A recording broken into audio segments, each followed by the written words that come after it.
This is Coda Radio, episode 469 for June 6, 2022.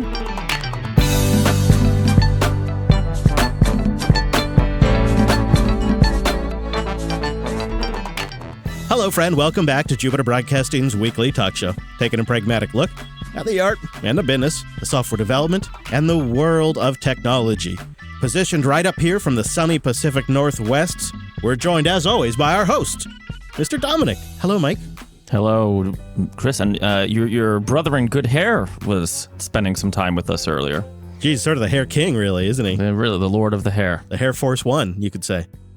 It's something else, I tell you what. Yeah, I also am wearing my uniform. You like my new... Look at that, huh? Pretty snazzy Star Trek uniform I got here. I decided now you can just call me Captain Pike. Well, I have to tell you, I have seen all but the most recent episode of Strange New Worlds. And with apologies to President Roslin, I'm in love again. Oh, really? Number one, if you will. Number one, yeah. Of course. I know you. For me, I'm kind of a Nurse Chapel guy myself. I could see that because you're a little more quirky over there. I'm like, no, I want some command presence. But, to tell you the truth, I am pretty impressed with this new Star Trek series. You and I recently got on here and we were yelling at the clouds about the new Star Trek and the kids that write it. And then Strange New Worlds comes along and they haven't screwed it up so far. Yeah, it's really good. Isn't it the same writers? It's mostly the same team. But, I've been thinking about this. Why is it so much better, right? Why is it better? And I think I've got a few reasons. I think number one, they had to break out of their mystery box formula because it isn't one overarching story that they build and make more and more intense as the season goes on. And the issue there that I always have with Picard and Discovery is they don't deliver when they build and they build and they build. And then they just don't deliver. The ending, like the season finale, it's always such a mediocre delivery. But with the episodic nature of Strange New Worlds, they can't do that. They can't just keep opening mystery box after mystery box. They kind of have to keep it tidy per episode. And they're doing character arc stuff, but that I think has been a big limiter. And I think it's forced them to solve a big issue that a lot of us had with it. I think number two, they're working with legitimate source material, right? This is a 50-year-old pilot they're working with here. The source material was created by the original team. It isn't a whole cloth creation like Discovery and Picard are. Yeah, they can't have that much source material, can they, though? They got to be doing something. You got Spock, you got Uhura, you got the Enterprise, you got Pike, you got the era, you got, all of the stuff that we know about that era, like the Klingons, the Romulans, right? It really provides them, yet it's like a framework. But because it's so vague, like you kind of just said, there's also a lot it's sort of like the perfect balance for this new writing team, I think.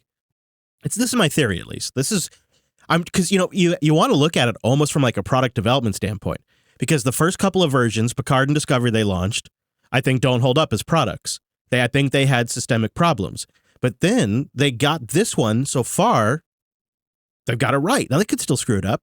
But what changed, right? And was it an institutional thing? Was it a leadership change? Was it a team change? Was it new constraints that just forced a better outcome? Sometimes it's that, but I can't help but think what changed? What made it a better product? That, I think there's a lesson in there for anybody. I wonder if it's that we all know how the story with Captain Pike goes. I think the fans would have an uproar if they did some alternate universe BS and saved him, right? Sorry for 40-year-old spoilers, I guess. Yeah, actually, I think it's near 50, actually. So. Near 50-year-old spoilers? Maybe, yeah. Dude doesn't do well. He does, well, it ends badly. I don't know. I like it. Although I will say I loved the first couple episodes of Picard, and then I was just like, this is very, there's just a lot of nothing happening here. There is that. So they are right at the point where sometimes New Trek loses me. I don't know. It was really good. And I know this episode I haven't seen yet, Shore Leave, and I just want to hope that they have those statues on Risa. Oh, is that the next episode? Huh. Okay, I haven't seen that. Oh, maybe I'm not behind. They come out on Thursdays, don't they? Yeah. So it'll be the day after this episode comes out. So we're recording on Monday. Today was WWDC 2022. Yes, we all returned to the mothership.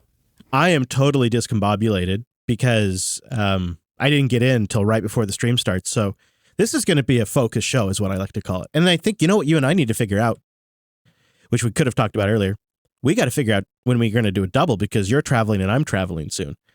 So I was thinking maybe like the next thing we record is a feedback special. I was thinking that, or or we shouldn't be doing this on the air, I don't think, but why not?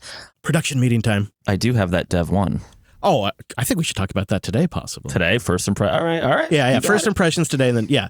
But we'll chat more. We might actually need to pre-record 2 episodes. I don't know, but you and I will sync up.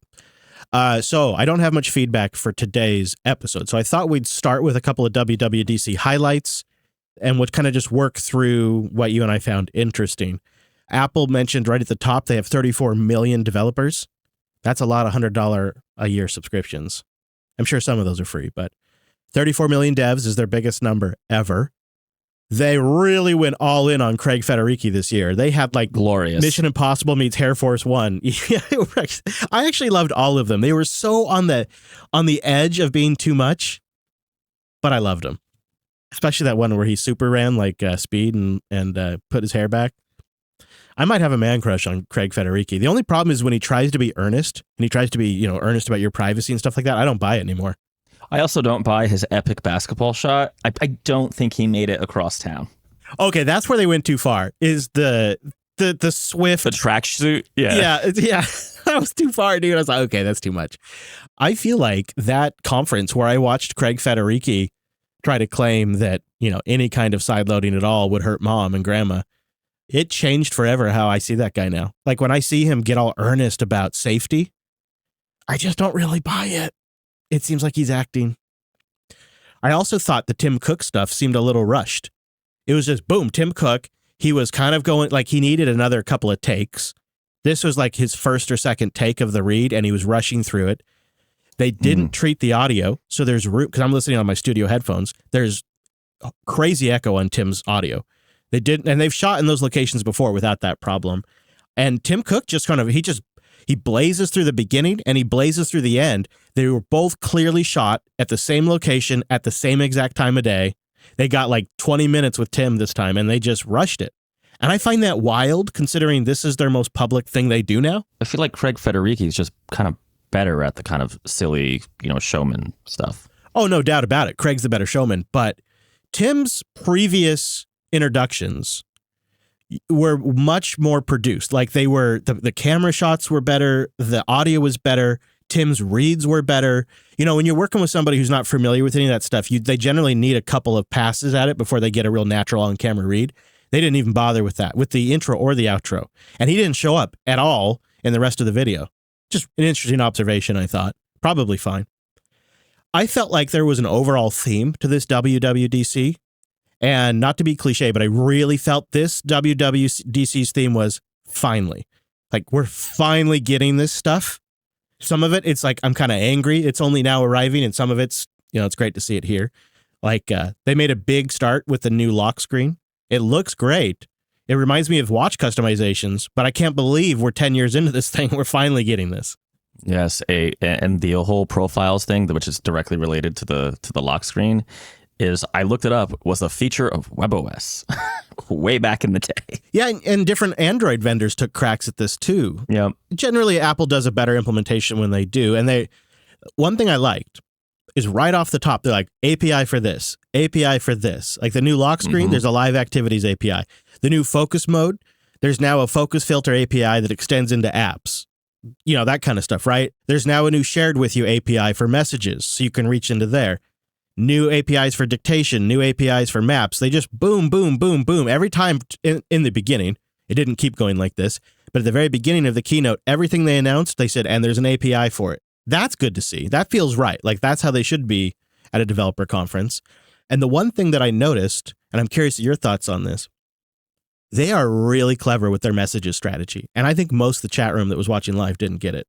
Messages has been this steady iteration of improvements. A lot of times it's like features other stuff have had, like mark a group thread as unread. They just got that. But it works, doesn't it? Because you don't want to move the gas pedal on the average user. And this is an average user app. Yeah, and this is we've been schooled by the younger folks that listen about the whole green bubble thing, right? So I'm notorious for typos, and it was funny when he did the one that said babe and Gabe. I've done something very similar.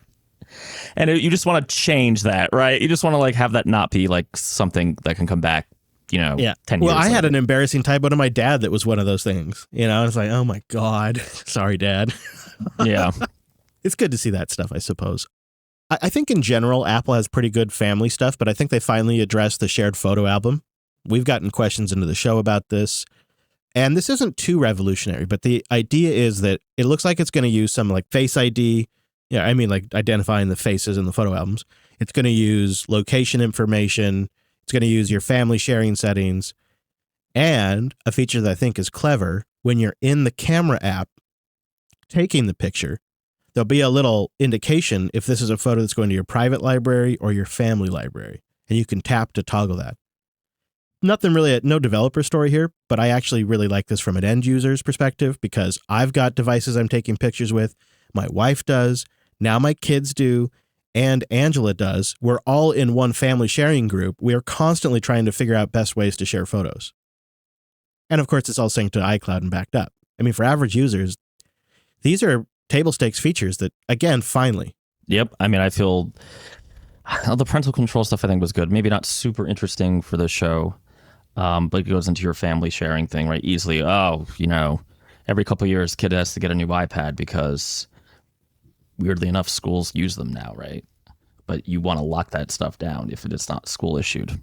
Yeah, and it looks like you're going to be able to set that up front now, right? Up front and be able to control it from your device rather than have to be like, give me the thing. I got to go into settings, blah, blah, blah. Yeah, and a little NFC setup too, so you can bring your phone to their iPad and start just setting it up automatically. Yep, love it. I like the kind of just when we jumped over the new shared with you API.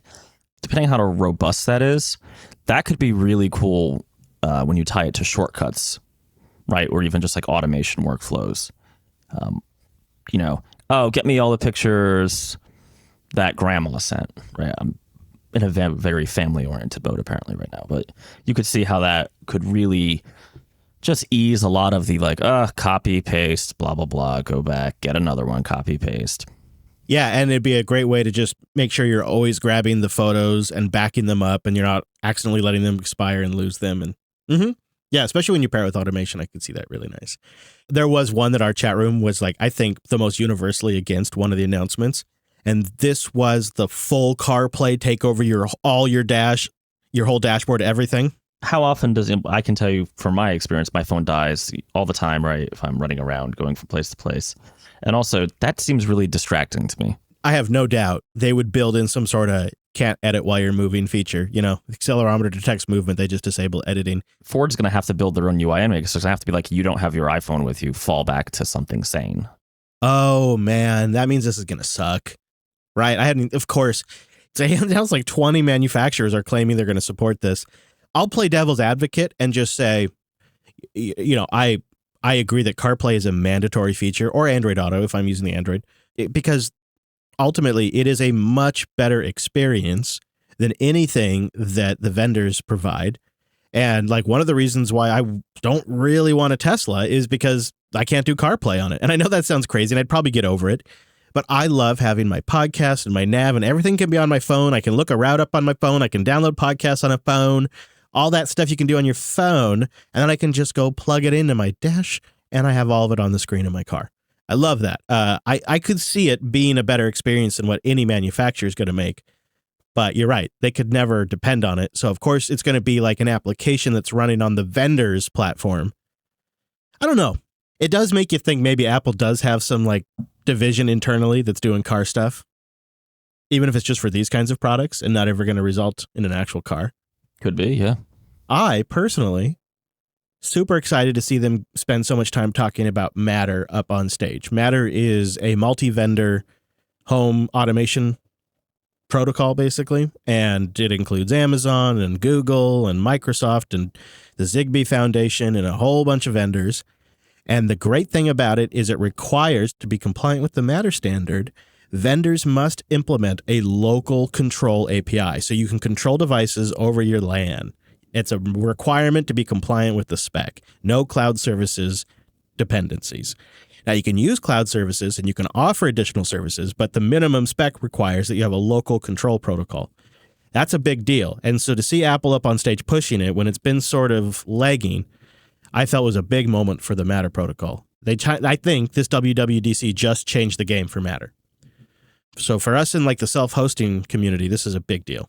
Yeah, it would be great if a standard kind of became, de facto, and we could get. I don't do a bunch of the home automation stuff, but from what I hear from self-hosted and just a weird guy I know who complains about it all the time, not Chris, is that none of this stuff is really compatible. So like HomeKit's its own little dimension, and yeah. Before we get into like OS and APIs and all that kind of stuff, I just wanted to get your opinion on the heart stuff they talked about. They have new tools now to monitor for stroke. They have AFib history. They've updated the health app to like display all your AFib information and to export it as a PDF for your doctor to review. They seem to have a real focus on, heart health. Yeah, I think it's all good. I mean, I use the current stuff. So when iOS 9, comes out in production mode for Apple Watch, I'll use that too. I think it's good. It's, a watch is perfectly placed to also get that information if you're, not wearing it in some weird way, like up your arm. I like it. I think they do a good job. Their numbers are pretty accurate if you wear your watch with the proper tightness. I mean, I kind of like all the fitness stuff as I'm trying to get in better shape. They seem to, be really focused on progressing your fitness rather than just saying hit your steps. In particular, the heart zone rate monitor is interesting because you could say, I don't, for someone who has a heart problem, you maybe don't want to go above a certain zone, right? You want to stay, the goal is to stay low, not to go high, unless you have to. Linode.com/coder. Go there to get $100 in 60-day credit on a new account. And you go to support this here show. Keep the Coder program going by going over to Linode.com/coder. Linode is fast, reliable cloud hosting. You got to try it for your next project. It's how I've deployed everything for the last 2.5 years, but I am so impressed by the project that we did this last weekend. We set up PeerTube again on Linode, using its object storage as our backend for our video storage. And during WWDC, we had several hundred people live streaming from our Linode PeerTube instance, and it worked fantastic. And now those videos are up there, available for playback, streamed straight from Linode's object storage. And they got 11 data centers around the world. So if you want to deploy something for yourself, they got something close to you or your customers. If you want something with extremely high throughput, they have AMD EPYC processors, they have NVMe storage. They even have 40 gigabit connections coming into the hypervisors. But the best part, they are their own ISP. So they just have fantastic connectivity. And then you combine that with the best support in the business. The massive hyperscalers that want to lock you into their esoteric platforms can't afford to do the level of support that Linode can. And as far as features go and the UI, well, Linode's been refining that for 19 years, just steadily making it better and better. And now is the best place to run an application on Linux. They've recently introduced managed databases as well.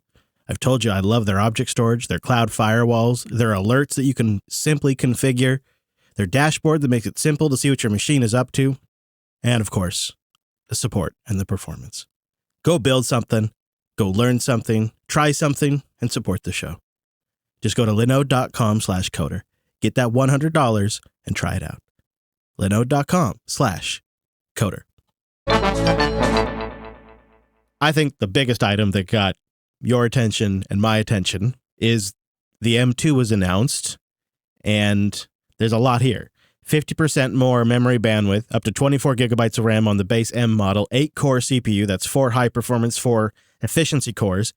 They're saying on average it's about 18% faster than the M1, about 1.9x, that's 1.9 times the performance of an Intel chip at the same power level, so nearly twice the performance. And they have a now 10-core next-gen GPU, that's 2 more cores than the M1. They're claiming 25% better GPU performance at the same power level as the M1. They have a new next-generation neural processor unit in there, a new next-generation secure enclave in there. The media encoding engine has been greatly improved, multiple 4K and 8K streams, ProRes encode and decode, etc., etc. The new M2 chip, I don't think it's an exaggeration to say they're lapping Intel again. They're looping them now. It's a loop. It's a pretty impressive display. Did you also notice that they had to compare them to old Intel Macs too? Yeah, that's where it's brutal. That was really brutal. So you see it all come together in the M2 MacBook Air. They touted that the MacBook Air is the world's best-selling laptop, and it's got a new square design. It's 20% thinner. They've popped the screen edge to edge, basically. They've brought the ports back. They brought MagSafe back. It's fanless. Oh, man, it looks like a killer machine. It looks like a good machine. It's got the notch, but I think the notch isn't as big a deal as some people would say. It's a good machine. It's like the M1, right? It's interesting too. The pricing's pretty competitive. The M1 now is now $999, and this one is $1099. Yeah, $1199. Yeah, $1,200 for a laptop that's pretty well spec'd at $1,200. Right? You could buy the base model and use it for 6-7 years pretty easily. Yep, and then there's the 13-inch Pro. Well, no, I would destroy it in 3 days. Yeah. Or when the next model comes out. Right, of course, accidentally. But the MacBook Pro 13-inch, another respectable choice for those of us who sometimes do air travel and can't open large laptops because we're chunky. I like it. I like how they can't say fans, though. They have to say active cooling system. It's like the most Apple thing possible. Fans are beneath us, so we say active cooling. We have an active cooling system to sustain performance. But then they're not really clear like what the difference is between fanless and active cooling, other than just more performance. So if you want more performance, you got to get the Pro. But then you're also getting fans. Well, you know how, you know what it is, right? They use the low energy cores more in the air and blah, blah, blah. Yeah. No, yeah. And they do a good job at managing the fans. Like, I still have yet to hear the fans in my 16 as far as I can remember. I think maybe once in the Mac Mini M1, I've heard the fans kick up when I was doing like a trillion things on it. They're claiming that it's 39% faster in some photo filter work than the M1, 40% faster in gaming performance, 20 hours of video playback on the MacBook Pro. P3 wide color gamut display, $1,300. It's expensive, but I would argue that if you were to spec an Intel equivalent at $1,300, I bet you that MacBook comes out on top. Probably the thing that, I don't know, I'm going to guess you probably care the most about, maybe not, is macOS Ace Ventura. It kind of blows to be the Alfred app, I guess, because Spotlight's getting a lot of the features that power users use. Safari changes, I didn't have time before the show to really read into them. I'm hoping that Apple is like, although I honestly care more about mobile Safari than I do Safari. So let's just like keep embracing standards and not being jerks about things. No, passkey looks interesting for your password, management needs. The stuff that I was like, blah, like I never give a crap about mail. Stage Manager, I don't really think I use Magnet, right? I like tiled windows, so. Is this Apple attempting to bring some sort of window management system? And what is this? So Stage Manager is this new way to auto-arrange windows. You can group windows together. It brings one to center focus and slides the other off to like a new kind of dock on the side. It remembers window layouts for you. I'd be interested to see how that works with multi-window. They didn't cover multi-window or multi-monitor at all with this. It gathers them together. Like, so if you have an app that has 4 or 5 windows, it'll bundle them all up for you. This is not the direction I expected for the Mac. I think with Stage Manager, you see Mac and iPad kind of coming together. And we have another section about iPad OS. But that is it, right? That's the punchline. Is now Stage Manager's on iPad OS. Now that feels like a revolution. This feels like another mission control on the Mac, but on the iPad, it feels like a fundamental feature that's been missing. Yeah, I mean, I guess, I keep wanting them to just like unleash the iPad. And they did talk, and this is again where I'm going to have to look at the dev sessions, about new Pro app API. So I don't know what makes an API a Pro API or like a regular API. So I'm going to have to look at that. Things I didn't buy, their whole little bragging about gaming, it just, no, right? It's not going to happen on Mac.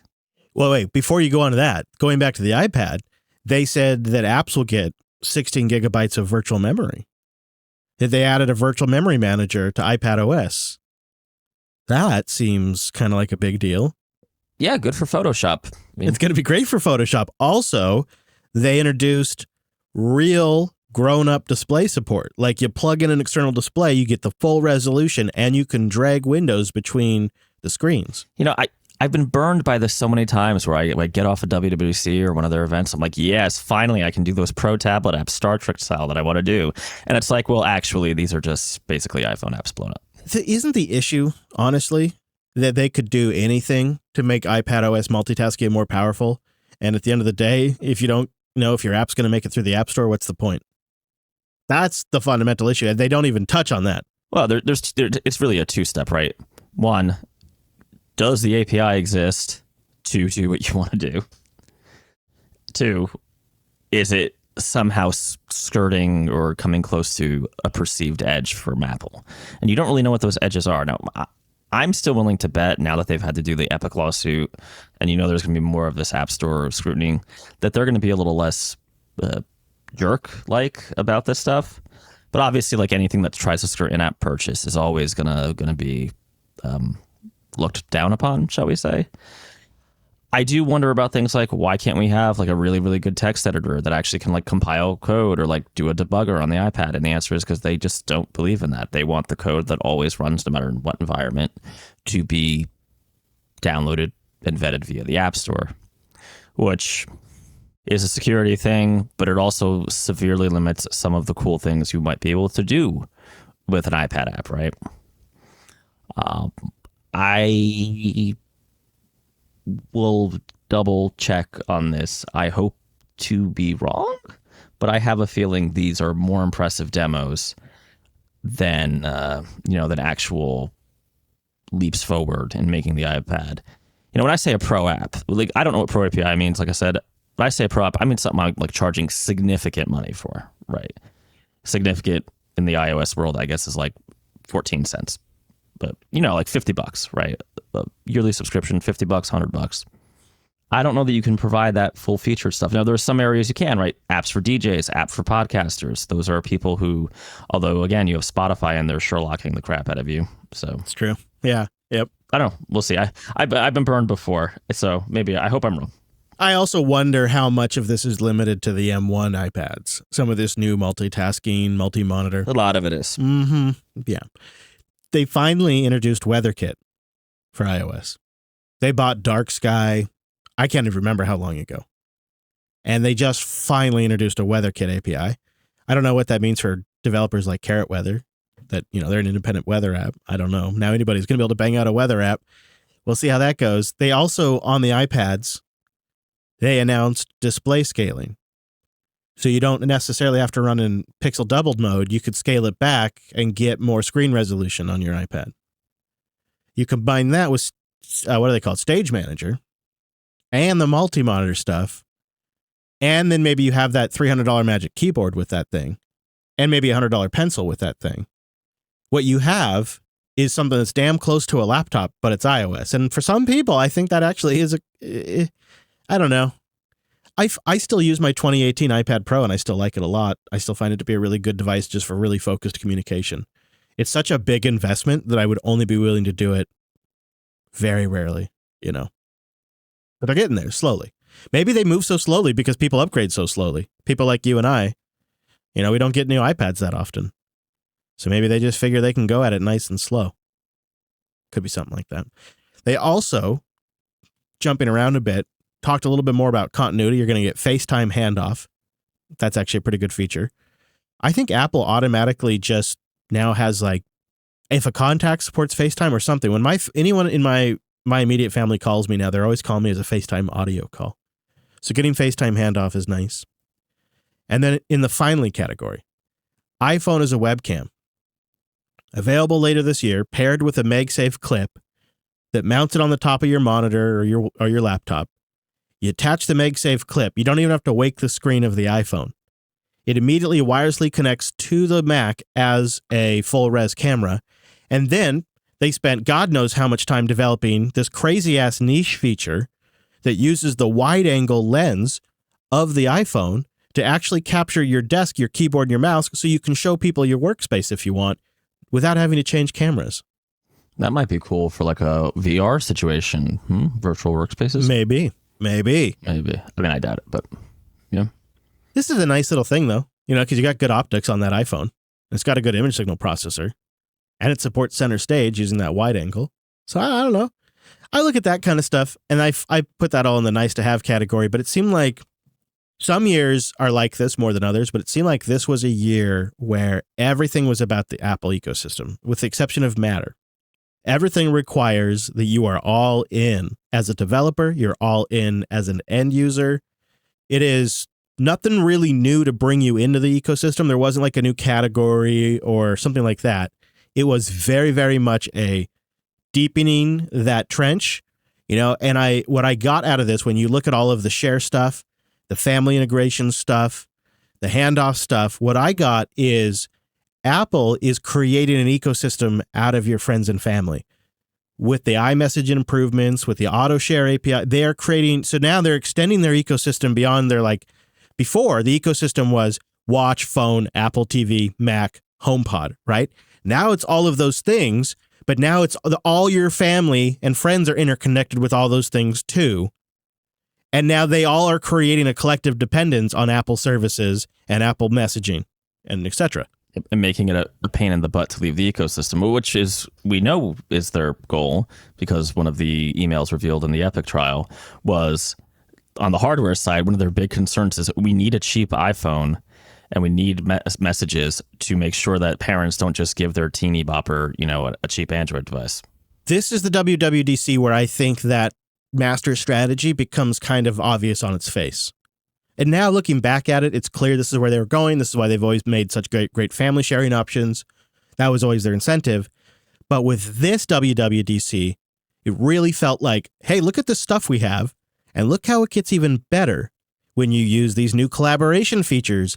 Like they talked about sending a link over messages to somebody and instantly kicks off a collaboration session in an app. FaceTime sharing, where you can be on FaceTime and you can start a collaboration session and start working on something. Everybody's name who's working on the doc. Good features, good stuff. But all of it is to reinforce the ecosystem effect when you're working with multiple people. And I thought that was fascinating. Tailscale.com/coder. This is a secret weapon of mine. It's not so secret, but I love Tailscale. I think, Mike, you use Tailscale. I think everybody on the network is using Tailscale now. It's so great. It's so handy. You create a super quick VPN. It is a peer-to-peer connection from your machine to your other machines, all on a mesh network. They have a backplane that handles all of the negotiations and connections. It works with your single sign-on vendor. So that means if you have like an organization that uses a single sign-on with two-factor, you can integrate it with that. It supports Magic DNS. So if you put something like a Pi-hole in your mesh network, then you can start resolving all of your machines by name. All of it's protected by WireGuard's noise protocol, which I think is the absolute best VPN encryption out there. And I think they're a really clever company. I think if you go read their blog, you'll get some real insights into the long-term thinking that Tailscale has about all of this. So if you go to tailscale.com/coder, you can sign up for free for 20 devices. And it is so quick to get started. You can get it running on just about any device. I bet you could probably do it in 1 minute per device. On my Nix OS systems, in probably 30 seconds, I can get Tailscale up and running. Raspberry Pis, same thing. On my phone, it's in the App Store. You get it installed, you get connected. The authentication process, it's so smooth. It's so smooth. I want to put this on blast. You got to go try it. It's going to change the way you do networking. It's going to change the way you do VPN. That's so obvious, but I think I'm just making that connection for the first time. That's the power of Tailscale. Go try it out. Tailscale.com/coder. So you got yourself one of the new HP Dev 1s. I have a review unit en route. You actually bought one. I bought one, and I do apparently have a review unit en route, but you got one anyways, and you got it quicker that way. So perhaps that's good. What do you think? You want to do a first impressions on HP's laptop built for developers that ships with Pop OS? Yeah. So just a quick first impression. It's only been a few days. So overall, I like it. I would say it's on par with most Linux laptops you can buy now. There's some interesting choices in it. For instance, the glossy screen is super bright, but still glossy. So I found myself turning up the brightness to fight glare. Out of the box, the setup experience is great. It's Pop OS, right, which is like Ubuntu under the covers, basically. So if you know how to do your apt glory, you can set up a tool chain pretty quickly. The remote encryption. See, it's difficult not to just be reviewing Pop OS, right? Yeah. Yeah. So, I'm just going to focus on the hardware. We've talked about Pop a lot, and I think it's the hardware that's kind of the difference here. Build quality is pretty good. It is plastic, which I was slightly disappointed. I thought it would be metal, but it's a pretty nice, firm plastic. It doesn't feel flimsy at all. It has actual ports, which is nice. No USB-C charging though. Barrel. It's got a barrel charger. Yeah. The webcam is okay. It's it's what you get on most laptops. It's got a nice shield on it where you can close the webcam via hardware. Speakers, I would say of the Linux laptops I've used, these speakers are better. Ah, okay. Performance is great. The AMD Ryzen 7 is doing just fine. It does come when you buy it with 16 gigs of RAM. You can configure it after the fact. I haven't popped it open yet to upgrade RAM. That's definitely something I think I'm going to do because I work when I'm on the Linux machines. I usually have a Windows VM open too. But you have to do that after the fact, right? Because unless I'm missing something here on their order page, I went to go order it and there's no tweaking of the build. I found the same thing. There's no tweaking of the build. It's you order it, they ship it, huzzah. Then you upgrade it after the fact if you want or can. I don't know. Okay. They do say you can. They explicitly say that. So that's going to be something I'm going to be trying out. I did not buy I have a launch keyboard. I didn't buy the HP Creator mouse, but I think we're getting one anyway. So I like that they're offering to include a System 76 launch. That's pretty neat. I mean, it's a really interesting deal from a Linux ecosystem perspective, right? Yeah. I definitely hope that there are future versions of this product because I could see, some kind of obvious upgrades, like one USB charging, right? What year is it? Yeah, I wonder if maybe somebody could send it in over a booster email. Is this something about the Ryzen platform? Is that it? Is that the limitation? Because my son has a Ryzen laptop and it also has a barrel charger. Maybe that's it. Yeah, performance-wise, it runs fine out of the box. Of course, I hit a Steam issue because that's what you do when you comment on Linux laptops. And when I had a weird issue where the terminal kept suspending, but then I just blew out a couple dependencies and reinstalled them, and it was fine. Hasn't done it in a day, so I'm not sure. No biometrics that I saw. I'm curious about fan noise. With the Ryzen system, how's temperature and performance and that stuff? So I haven't got it to be loud yet. Okay. My plan for tonight is to install XCOM and see how we do. That is where I'd be really curious to hear your opinion because, like I mentioned, my kid has a Ryzen laptop, and for the most part, I just don't even have him turned on as NVIDIA GPU.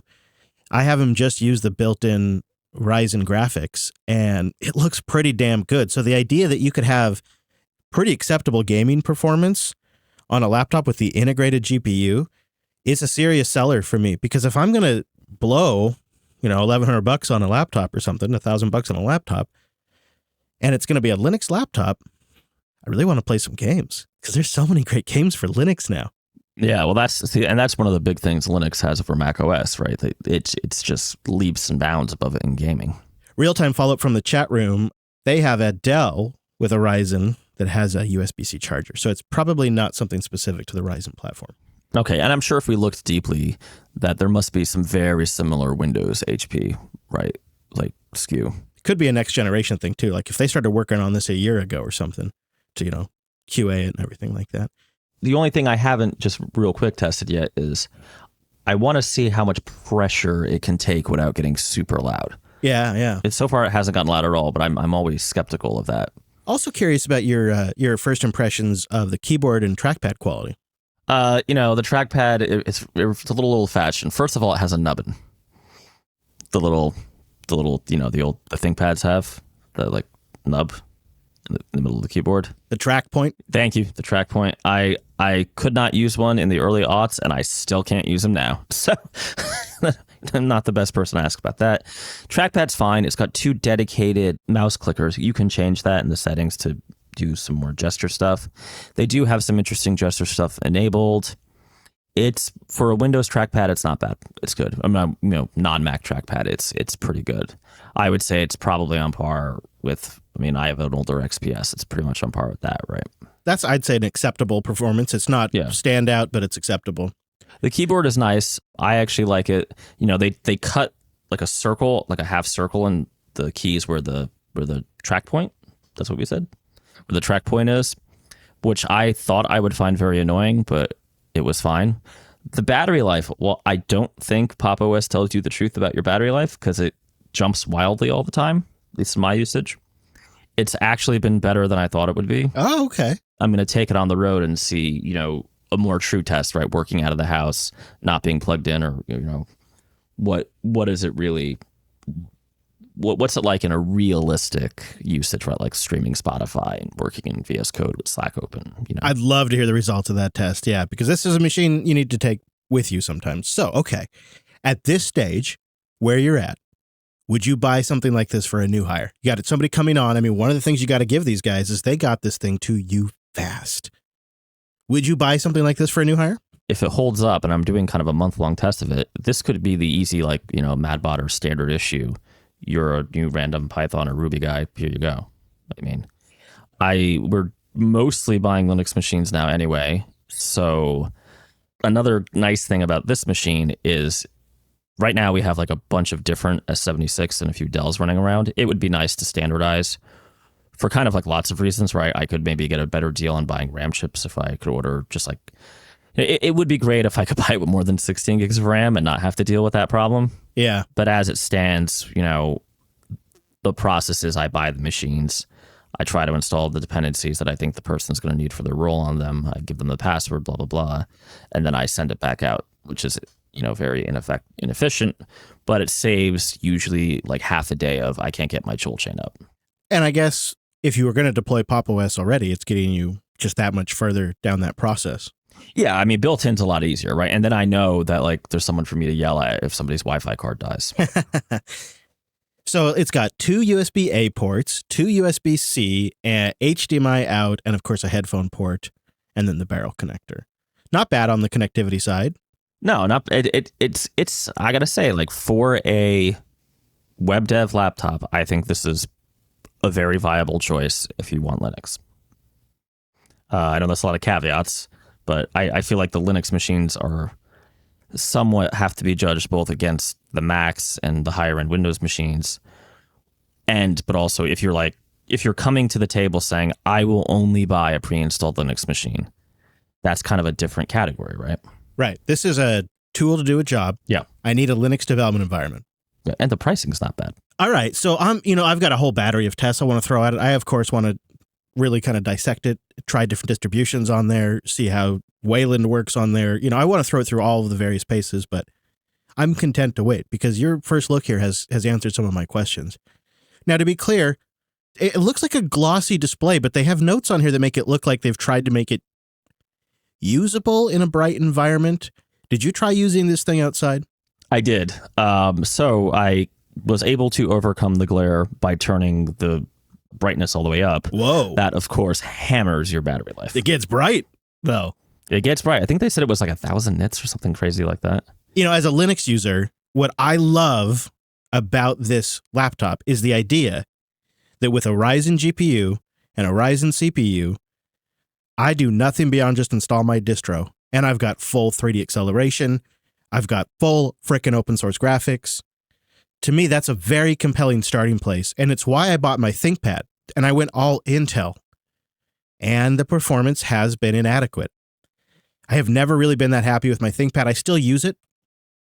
And I feel like I've learned certain optimizations that I can do that have helped with its performance. But I feel like it suffers from having a really good GPU. And I kind of just missed the latest gen of Intel CPUs that kind of made up some of this distance. And I got a generation before that. And so I've never been really that thrilled. And now, with the Apple M2 generation launching, I know this sounds silly, but I'm kind of disincentivized to buy an Intel-based machine. And I feel like, at least when I get a Ryzen, I'm getting something that feels modern, even though I understand it's maybe not equivalent like that. But in my mind, it feels like Intel represents old computing, and AMD and Ryzen don't represent that to me. I know that's just a pure branding thing, but when you're trying to decide what you're going to buy, I feel like that stuff kind of plays a factor. And then you combine the fact that you get open source graphic stack. I think it kind of puts it ahead of the pack. So I am looking forward to getting my review unit. Yeah, I'm very curious as to your thoughts because, I'm just never going to care to install different distros on it. So for me, it's kind of like just first impressions, right? is this a viable machine for a Python dev or an Angular dev? And the answer is yes. Right. Obviously, yes. I do feel that the target customer here, even though the marketing is very like devs, I think it's IT manager or guy who owns dev shop buying for their devs. Yeah. Linux enthusiast that wants a nice out of the box experience. Linux enthusiasts. Yep. System 76's market. Yeah. Which is why I find this to be kind of a surprising, but yet I think delightful partnership. Oh, you will remember my bacon. Yeah, I do. I do remember your bacon, your tasty, acquisition bacon. My M&A bacon, yes. I feel like in 6 months to a year, I want to sit down with Carl, have a drink, and just ask him, like, what are your thoughts on this? From like a, 50,000 foot strategic level, the next 5 years, like, what are your thoughts here? Is this a new area of business? Chris, at Stanford, you can do better than a drink. Well, there you go. Thanks for giving us that first impressions. What do you say we do a couple of boosts and then we get out of here? Sure, boost it out. 4 boosts to go. All right. Well, the Golden Dragon boosted in, and he loves giving us the row of ducks. That's 4 twos. You put in a calculator. Yep, yeah, I know. So the Golden Dragon boosted in. I'm a duck, D-U-K duck, loaded with talent. He says, not technically sure if this is cloud, but at my job, we log into a remote server that runs Microsoft Dynamics AX, and it's terrible. I wish that we would go FOSS and get over with it. The version we use hasn't been supported for a decade, literally, and has connection issues all the time, amongst other remote issues. We were talking about remote desktops and working environments. We did get some feedback on that I think we'll read soon. But I actually used to support a Microsoft remote desktop session for Dynamics AX. And I can attest that it is an absolute horrible pig. And when you combine that with limitations of remote sessions and then running multiple copies on one box and the fact that it's not supported, that's remote sessions done the worst way possible. So I feel you, Golden Dragon. Wine Hummingbird boosted in with 1,000 sats 4 days ago. BOOST! You folks beat on Windows all the time. Meanwhile, the entire financial world runs on it, and it employs legions of devs. I think Hummingbird might work for Microsoft.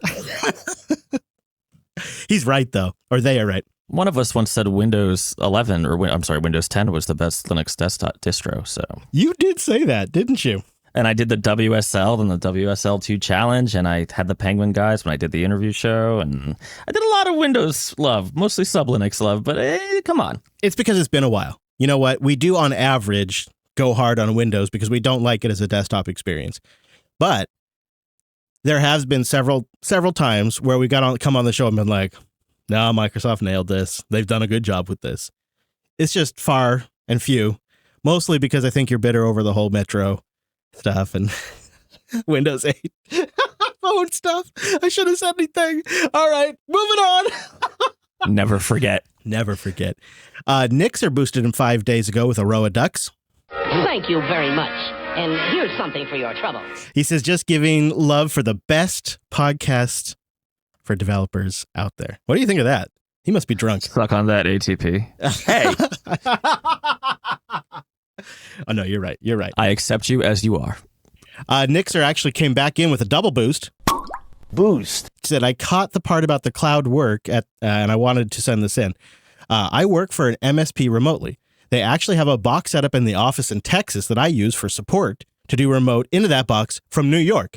Any tools that we have uses the web, and I just have my local browser on my machine. Everything else is done on that box in Texas. They've mailed me a VoIP phone, so all my calls come from that office too. Our customers think I just work out of the office in Texas. I suppose either way, it works okay, though. Until someone kicks out your power cord in Texas by accident, yes. Yeah, but that's, as a worker, that's just a free license to take the day off. No guilt, no shame. As a boss, it sucks. And as an owner, it's horrible. Yeah. If it works, whatever. Yeah. I know you don't like it. You're always looking at it as a boss. We also got some thank you boosts, a double thank you boost from Cospeland and from LT Guy 05. Thank you, everybody. If you'd like to send us a boost, you can get a new podcast app over at newpodcastapps.com and you load it up with some sats. Or if you don't want to switch apps, you can grab Breeze at breez.technology for iOS or Android, and then you can boost without switching apps. Also, thank you to our members. You get something very special. That is a Coderly once a quarter. You also get the members feed that has no ads. I am also working on a live version, which I got to figure out not only some of the tech details, but like what's going to be in that live feed version. But I am formulating that for them members. Ooh. I know. Probably just a lot of cussing, you know? A lot of cussing. Lots of cussing. Drew cuts it out of the show, but they start the show being like, hey, did you see this new Metro UI? Oh my God, Mike was logged in. We're so sorry. Yeah. Yeah, it's awful. It's also just a great way to support the show, keep us independent, working with the sponsors we should be, you know, all that kind of stuff. CoderQA.co. Thanks to our members over there. Mr. Dominic, is there anywhere you want to send folks this week here on the Coder program? Sure. You know what? Go to alice.dev, and maybe the end of the week I'll have something on the one on dominicm.com, the dev one, I mean. Ooh, further thoughts on the laptop, perhaps. Very, very nice. Mm-hmm. I wonder if by next episode I'll have my review unit. Wouldn't that be cool? I think you probably will. It seems like you should. I might tweet it out when I get it, at ChrisLAS. The podcast is at Coder Radio Show, and the network is at Jupiter Signal. There's a whole network of shows. You might like Linux Action News. Perhaps you'd like to try Self-Hosted or Linux Unplugged. They're all over there. And of course, the new show, Office Hours, where we talk about the back-end projects for the network and more at officehours.hair. Yep, it's officehours.hair. Links to what we talked about today, coder.show/469. Over there, you'll find our contact form. That's a big part of the show. We'd love to hear from you. And our subscribe page. Also, we always appreciate you sharing the show or showing up live. Mondays at noon Pacific, 3 p.m. Eastern at jblive.tv. Thanks so much for being here on this week's episode of Coder Radio. See you right back here next week.